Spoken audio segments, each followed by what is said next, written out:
থেকে নেগেতে নাত থেকে পড়ে গেছে আমার মারবা না আমার মারো না না মারুম কে ইয়াল্লাহ মা আমি তো তোমার সৎ মেয়ে তুমি উঠতে বইতে না আমার মারো একটু দুষ পাইলে না তুমি আমার মারো আর তোমার ইত্তাহানি গরুর মাংস তরকারি আমি ফালাই দিলাম তুমি আমার মারবা না পড়তে পারে মারুম না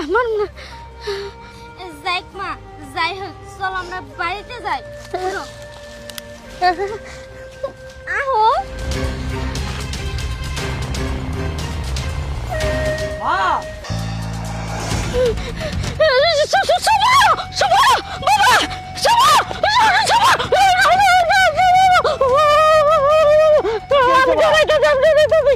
এরকম করতেছো কে? আরে ভুতুরে দেখে ভয় পাওয়ার কি আছে? ভাই মা তোমরা আহো বাচ্চা যাবে না তুই যা পড়ে যাবো। আচ্ছা যাইতেছি। আচ্ছা তাড়াতাড়ি আয়ো কি হয়েছে আমার খুলে বলো তো।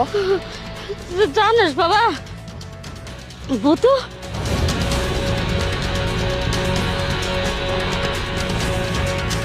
ইয়াল্লাহ কোথায় ছিলেন তুই বাবা আমার বাসা তুই তোমার মাথা কি খারাপ হয়ে গেছে? তোমার কি জ্বর টরাইছে নাকি?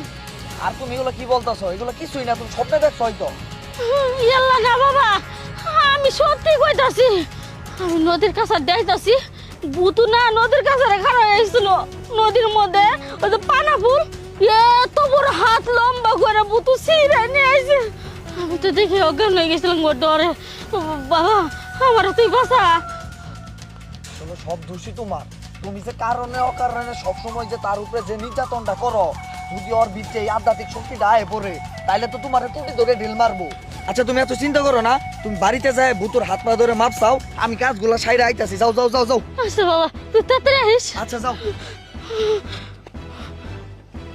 বুতুরা বুতু ইয়াল্লা মা আমি তোর পা ধরে তোর হাতে ধরে তুই আমার মাফ করে দে মা তুই আমার মাফ করে দে